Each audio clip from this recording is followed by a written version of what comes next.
Jadi besok confirmnya bisa di area 440 442. Kalau MIDI-nya bisa break di atas itu, target terdekat tuh di area 458 sampai 470-an. Jadi MIDI cenderung masih bullish sih dengan harga sekarang sih.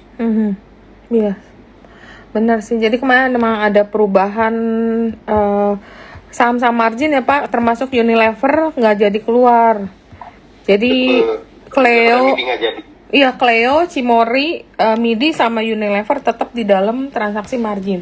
Tapi emang aneh sih kalau sampai Unilever keluar sih, itu nggak make sense sih. Soalnya itu kan blue chip yang salah satu market cap-nya gede. Kalau sampai keluar terus digantikan nama saham yang lebih kecil itu agak membingungkan sebenarnya.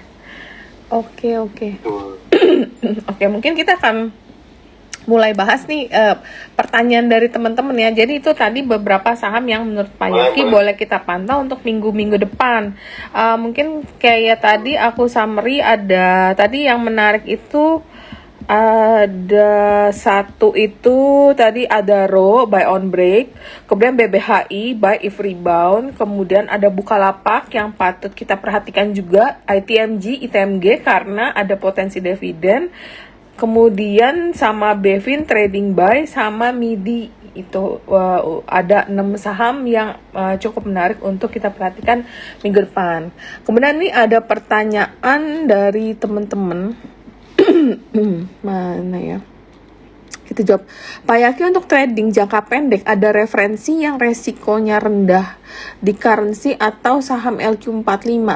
Tadi udah ya Pak ya, yang kita bahas itu ada RO, ITMG, itu termasuk LQ45, resikonya juga cukup rendah. Yeah. Terus jika harga dekat MA5 tapi RSI-nya overbought, apakah bisa beli? Terus Pak, penggunaan Bollinger Band enak untuk trading di tren apa? Oke.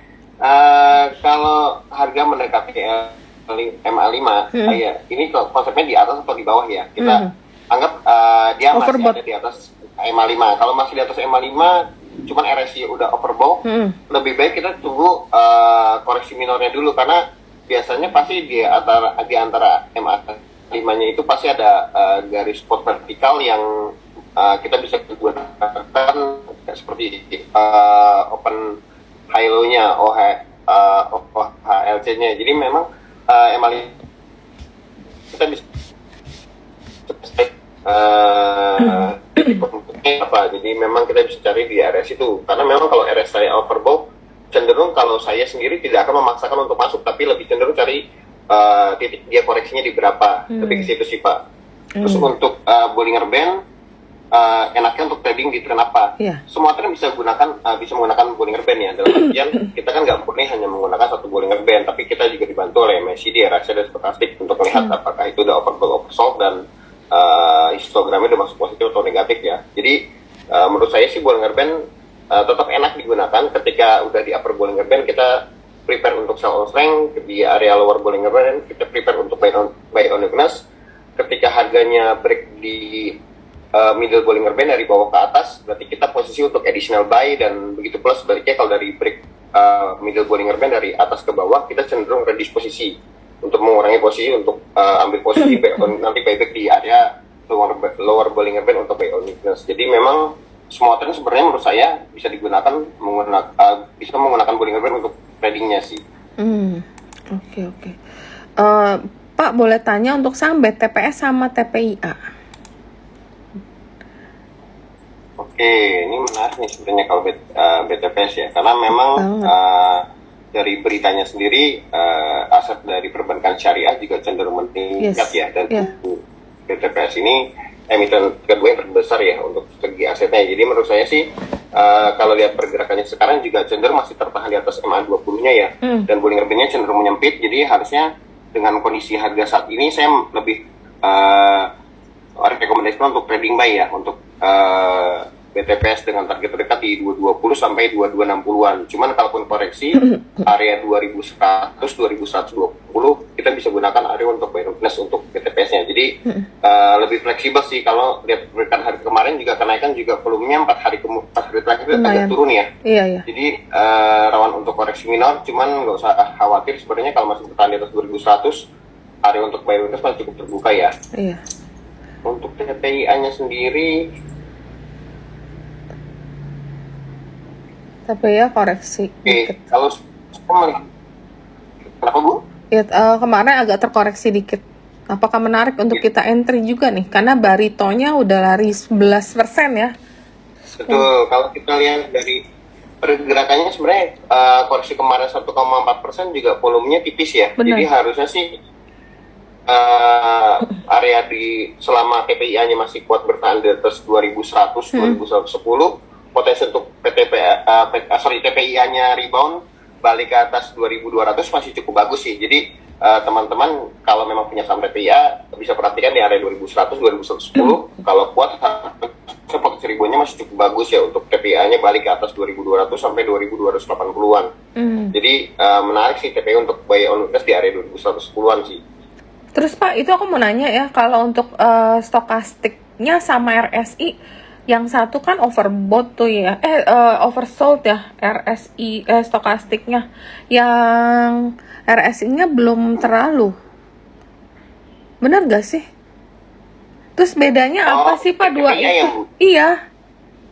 Iya, sebenarnya kalau TPIA kan ini kita bisa perhatikan RSI-nya masih di area normalnya ya di 50%. benar, Jadi benar. sebenarnya kalau masih di atas 50, cenderungnya kalau menurut saya lebih cenderung bullish sih. Jadi masih aman untuk di hold sih. Oh, oke.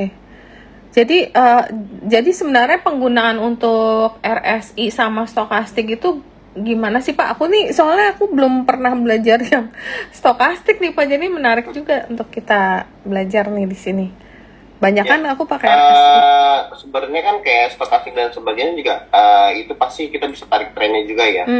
Kalau kita agak gede ini Indonesia-nya kita bisa tarik garisnya seperti ini. Jadi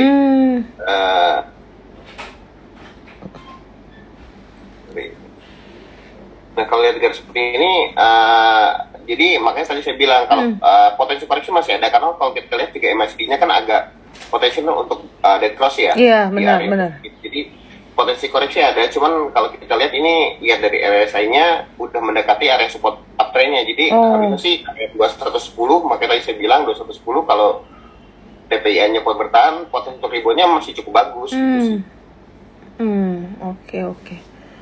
Oke, menarik. Terus ini juga ada pertanyaan mengenai mana sih nih? Tadi ya kita udah bahas TPIA.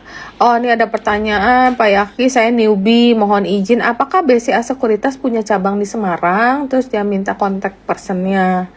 Terus batas minimum usia juga, kalau berapa batas minimum usia kalau belum punya NPWP, sama berapa minimum depositnya? Adakah modul trading pembelajaran untuk fundamental technical di BCA Sekuritas? Jadi dia lebih nanya ke BCA Sekuritas sih Pak, ketertarikannya. Ini boleh dijawab Bu, nggak apa-apa? Oh, nggak apa-apa. Oke, kalau poin 1 kita belum punya cabang Pak dimanapun. Jadi kita memang cuma satu kantor di Menara BCA lantai 41 Jakarta. Nah, jadi memang kita belum ada cabang Pak, maaf ya untuk saat ini. Yang kedua, kalau batas minimum itu sebaiknya sih udah punya KTP ya minimal, karena memang biar tidak repot Bapak, karena kan rekeningnya juga harus rekening pribadi ya, jadi takutnya menyulitkan Bapak ketika ada perubahan data dan sebagainya. Cuman kalau ya makanya kalau saya bilang minimal ada KTP lah. Kalau NPWP sebenarnya nggak wajib kok. Terus untuk deposit awal untuk full online trading bisa 100.000 aja kok. Jadi masih murah lah, masih terjangkau. Modulnya itu kita juga ada kelas untuk, cuman kita masih online, masih kelas Zoom meeting semua. Untuk FA dan TA-nya juga ada. Nanti Bapak kalau memang Bapak mau coba kontak kami bisa melalui email di cs@bca-sekuritas.co.id. BCA-nya biasa, sekuritas sama KKE ya. Itu aja sih Pak. Oke, kemudian kembali ke chart Pak, tolong view Pegas terkait story harga gas itu tidak jadi naik. Nah kemarin sebenarnya Pegas itu menarik ya Pak, karena turunnya udah cukup jauh. Kita berharap ada dead cat bounce, ternyata masih ada sellernya, masih lebih kuat ya Pak ya. Nah, apakah ini udah akan terjadi? Nah, ini udah mulai keluar candle hijau, Pak. Ini kayak udah mulai ada perlawanan, buyernya udah mulai keluar. Ya kalau lihat dari pergerakan teknikalnya pegas sih, saya lebih cenderung ini udah mulai untuk trading buy ya. Dalam artian karena memang spotnya masih relatif terbatas dan kita juga udah dibahas di grup nasabah kemarin Jumat agak ramai, ini juga sama pegas Kemeco. Jadi Pak ini udah bisa entry belum? Ya menurut saya sih kalau ini kuat bertahan di atas 13.30-an, potensi untuk pegas untuk balik ribuan ke atas 13.70 sampai 14.10-an cukup bagus sih. Jadi kalau mau hold bisa, mau mulai akumulasi buy atau beli juga udah cukup menarik sih. Karena memang volume juga udah mulai cukup bagus di hari Jumat kemarin dibandingkan 2 hari sebelumnya ya. Jadi tekanan belinya juga udah mulai kelihatan, udah mulai ada lagi. Jadi harapan untuk buyback lagi sih harus cukup bagus sih, karena kita lihat juga stokastiknya juga udah mulai potensial golden cross di area jenuh jenuh jual, jadi potensi untuk ribuan cukup bagus, tinggal RSI aja untuk confirmnya untuk bullish lagi. Oke, iya aku juga gini, soalnya pegas itu udah bertubi-tubi bad newsnya. Jadi bad news yang dari nggak jadi harga gasnya nggak boleh naik, itu kan turunnya dalam. Abis itu besokannya keluar resultnya jelek kan. Jadi saham sekarang ini kalau udah bad news biasanya sellernya tuh udah kecapean ya Pak ya. Kadang ada yang namanya technical rebound. Nah itu yang menarik untuk di entry, karena biasa kalau abis technical rebound kadang-kadang ada aja tuh berita bagus lah. Nah itu enak sih naiknya. Aku suka sih saham yang udah terkoreksi dan tipikal pegas. Kalau kita lihat ya Pak ya, catnya kalau diturun dalam-dalam biasa reboundnya lumayan. Iya lumayan. Jadi menarik sih. Terus ini juga ada pertanyaan mengenai, sebentar ya, tadi sampai pegas, Cevin, tunggu sebelumnya, ini pegas, habis itu Indofood. Pak, Indofood bagaimana masuknya Pepsi ke Indonesia? Apakah nanti akan berpengaruh secara signifikan ke sale produk-produk mereka setelah pembangunan pabriknya jadi? Nah ini menarik nih Pak, Indofood. Sebenarnya kalau saya sendiri lebih melihat tekanan Indofood lebih ke cukai minuman berpemanis dan kemasan ya, terus juga harga gandum untuk ICBP-nya. Jadi saya lebih nggak melihat untuk dalam waktu dekat dan jangka pendek sentimen negatif dari Pepsi itu pembangunan pabriknya, karena kalau dari beberapa news yang saya tahu, pembangunan pabrik itu akan memakan waktu 2 tahun untuk operasional. Jadi masih punya waktu untuk Indofood sendiri untuk berbenah dan mengubah strategi bisnisnya menjadi lebih baik ya. Jadi harusnya yang agak mengkhawatirkan justru dari pergerakan harga gandum dan kebijakan pemerintah terkait cukai untuk minuman manis dalam kemasan ini yang agak lebih mengkhawatirkan ya untuk produknya dari Indofood sendiri yang dalam jangka pendek. Dan kalau lihat dari pergerakan catnya juga sebenarnya ini masih relatif bisa untuk buy orders ya selama bertahan di atas 6.900-an ya. Jadi Bollinger Band-nya udah mulai menyempit, jadi relatif harganya juga akan lebih terbatas di area 69 sampai 7.100 sampai 7.200, bawahnya 69 atas 7.200. Range-nya nggak akan kemana-mana, tapi kalau kita lihat volumenya lebih stabil ya, volume perdagangannya. Jadi dengan kondisi sekarang saya lebih cenderung cicil beli ya untuk saham Indofood di area 69 sampai 7.100 ya. Karena potensi penguatannya juga masih cukup terbuka di atas 7.350 sampai 7.500 ya.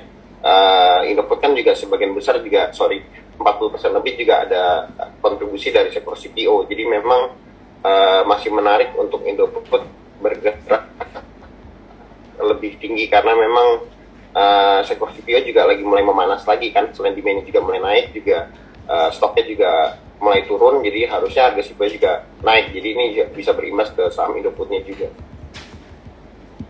Iya, jadi menarik ya.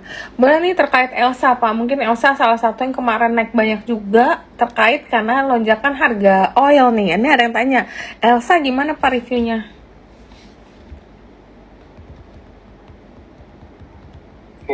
Ini Elsa juga kebetulan di hari kemarin kita juga ada rekom ya untuk Elsanya buy on break di atas MA 20, dan kemarin juga setelah break MA 20 ini dia kebetulan juga lanjut break di atas 410 ya, cuman kebetulan masih gagal untuk bertahan di atas 410. Jadi kalau lihat tren pergerakan kemarin sebenarnya masih ada penguatan untuk Elsanya ya, cuma memang harus teman-teman perhatikan area 410 420 Elsa beberapa kali itu round profit taking, jadi memang harus diwaspadai area situ aja sih. Cuman kalaupun koreksi area 380 390 bisa untuk buy on risk lagi, karena memang trennya masih cukup terjaga sih untuk Elsa, untuk supportnya ya masih cukup dijaga oleh market makernya. Jadi saya masih melihat Elsa saat ini masih cukup bullish sih. Cuma memang kalau lihat dari pergerakan Bollinger Band-nya masih cukup rentan untuk profit taking. Jadi hati-hati kalau Elsanya besok gagal break di atas 410. Cuma kalau bisa break di atas 410, target terdekat itu di 420 sampai 428. Mungkin lebih, kalau ini aku cuma takutnya gini, kebetulan yang semua relate dengan oil itu kemarin kan rally, termasuk energi juga. Aku cuman takutnya kalau Medco-nya naiknya terlalu kencang, kemudian Medco-nya ada profit taking. Nah, teman-teman yang satu geng ya, mungkin satu geng ini terkoreksi juga nih Pak. Kalau misalnya buy on weakness ini kira-kira Elsa di berapa Pak? Aku lebih cenderung buy on weakness sih kalau ini sih. Kalau buy on weakness, ini sebenarnya kalau lihat dari pot April-nya,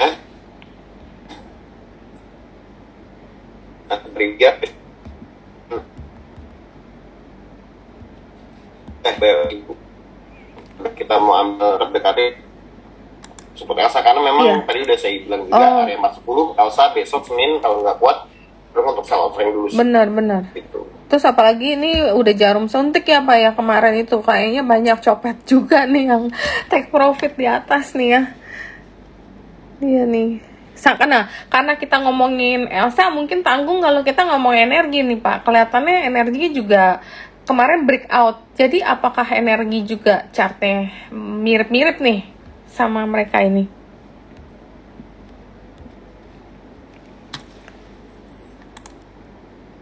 Yang mana nih Bu? Energi, saham energi. Kan kemarin juga naik banyak. Bukan, energi ya? Iya, kan sama-sama oil related nih kemarin naiknya juga lumayan tinggi. Cuma kan energi mungkin ada katalis FTSE ya? Ada nggak sih? Aku lupa deh. Yang grup-grupnya Bakar soal banyak banget yang masuk FTSE. Iya, dan dia kan juga ada deal baru kan untuk tambang, untuk migas di Zimbabwe kalau nggak salah. Jadi ini juga jadi sentimen positif sih untuk energi ya. Saham energi, dan kalau kita lihat ini juga. Tapi catnya dia lebih menarik loh Pak, soalnya atasnya nggak jarum suntik. Kalau Elsa tadi atasnya runcing itu kayak jarum suntik, biasanya banyak yang scalper atau trader yang jualan di atas nih. Ini masih menarik untuk dibeli atau mungkin kita juga tunggu pullback juga atau gimana nih Pak?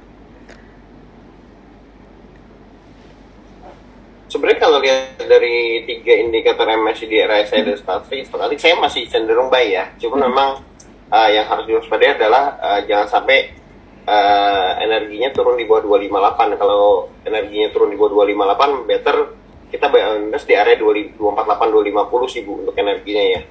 Karena memang secara masih cukup bullish dengan target terdekat di 274 sampai 300-an sih. Oh, lumayan loh. Jadi rewardnya masih lumayan sih ya. Masih lumayan sih kalau dari pergerakan harganya.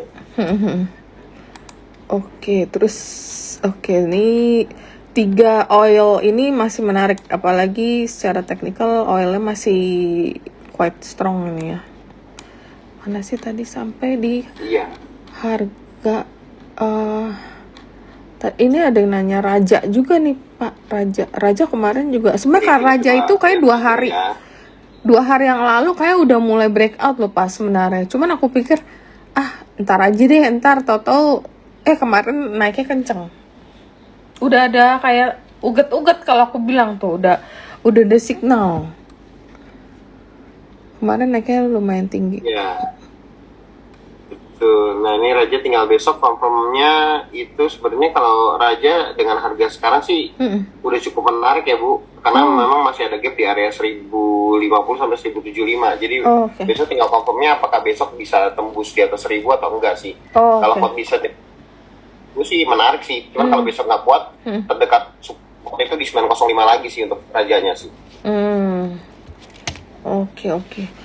Tapi kalau misalnya keluar Bollinger Kalau gini aku masih oke. agak harap-harap cemas sih untuk rajanya ya. Iya. Karena area 990.000 agak rawan untuk profit taking untuk rajanya sih. Benar, apalagi ini baru keluar Bollinger gitu nggak sih Pak? Tapi kadang keluar Bollinger tipenya Raja kadang suka lewat ya 1-2 hari main di atas garis Bollinger ya. Aku cenderung kalau nggak punya barang aku nunggu sih. Loh kok ini kok munculnya sini ya? Ya ampun, gue punya signal keputus lagi. Aduh, ini internet sih bener-bener loh. Orbitnya juga jelek lagi nih. Ini juga ampun. Gimana dong internetnya pada jelek nih. Tuh, nggak bisa nyambung lagi. Orbitnya juga jelek. Susah banget nyambungnya, ya ampun. Udah suruh siapin nggak pakai. Friendsan. Itu nggak pakai. Aduh, nggak tahu nih aku nggak bisa nyambung dua-duanya. Media juga nggak tahu. Aduh, signalnya.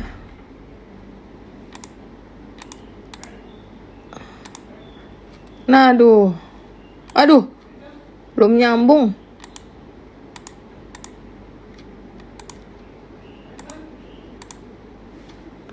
Aduh, giling. Gimana dong internet? Kagak bisa nyambung. Aduh.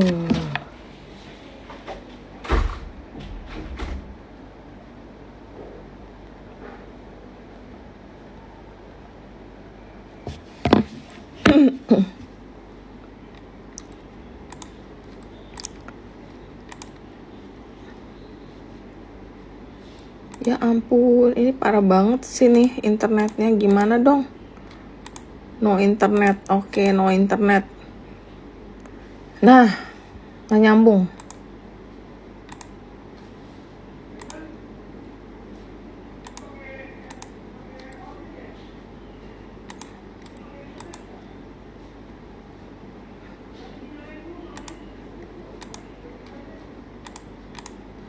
Duh, gimana dong?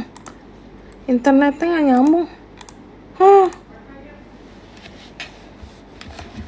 Iya.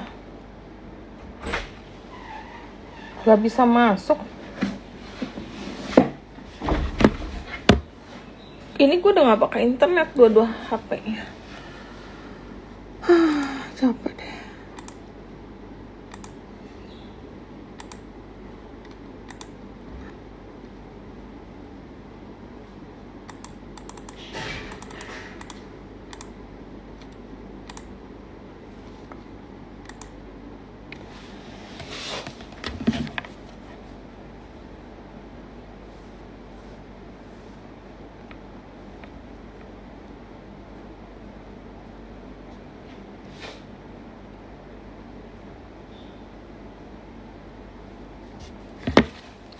Ini gimana cara nyambungin ya? Internetnya nggak ada. Action needed. Connect.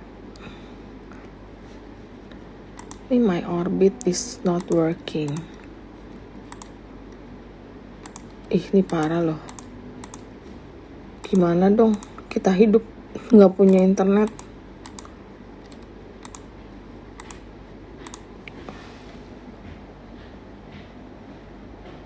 Nah, gila, akhirnya masuk juga.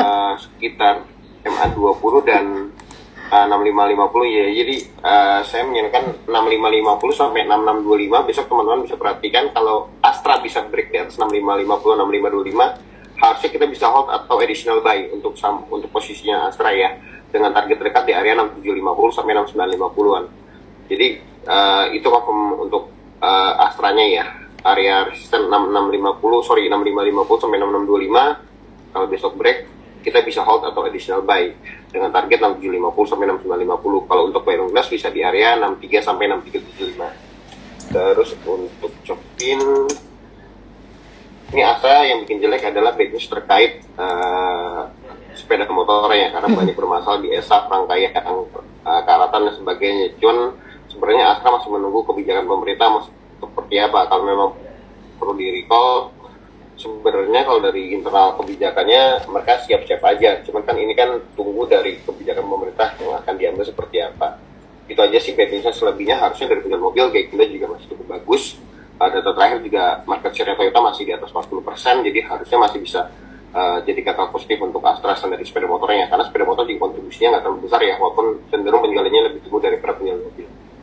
Lalu untuk Chopin sendiri area 565 itu sebenarnya bisa untuk play on weakness, dan kemarin juga break di atas MA5, jadi harusnya ada potensi penguatan lanjutan testing atas di moving average 20-nya di area 645 ya. Jadi besok ada potensi untuk Chopin melanjutkan penguatan testing 640-645, kalau masih kuat bisa balik ke atas 700 sampai 730-an. Jadi teman-teman bisa perhatikan besok MA20 itu sebagai target resistance terdekat di area 640-645, kalau masih kuat bisa ke 700 sampai 730-an ya. Terus tadi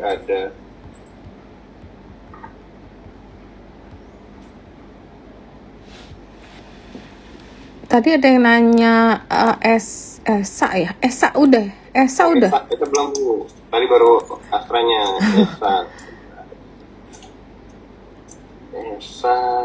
ESA itu sebenarnya menarik, cuma nggak tahu mainnya itu kadang-kadang suka nggak kebaca, suka nggak jelas gitu dadakan, dia bisa tiba-tiba terbang tinggi, kadang-kadang dia bisa turun. Harusnya sih ini cenderungnya akan naik sih. Ini ada yang nanya saham seger. Itu seger terus, udah kena UMA juga seger terus. Naik terus. Yang paling menarik gitu. Nah, ini kalau lihat dari pergerakan ESA sebenarnya kalau lihat seperti ini ya, ini sebenarnya besok tinggal konfirmnya tunggu break di atas 625 aja. Kalau besok break di atas 625 itu cenderung lebih bullish ya. Ini kalau kayak gini divergent bukan, Mbak?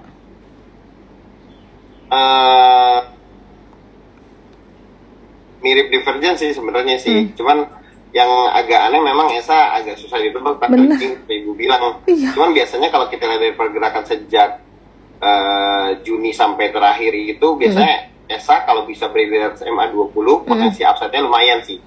Ini terdekat di area 680 sampai 700 untuk kenaikannya ya. Benar. Kalau bisa di atas 700 bisa balik ke atas 740 800-an sih. Jadi teman-teman bisa menarik sih kalau besok ESA-nya bisa break di atas 625, bisa pasang posisi additional buy atau hold. Terus tipenya saham ini nggak jelas, kayak suka-suka dia. Ntar nggak boleh dipom-pom, nggak boleh ada news, nggak boleh ada chart. Ntar kalau di post dikit langsung ngambek merah.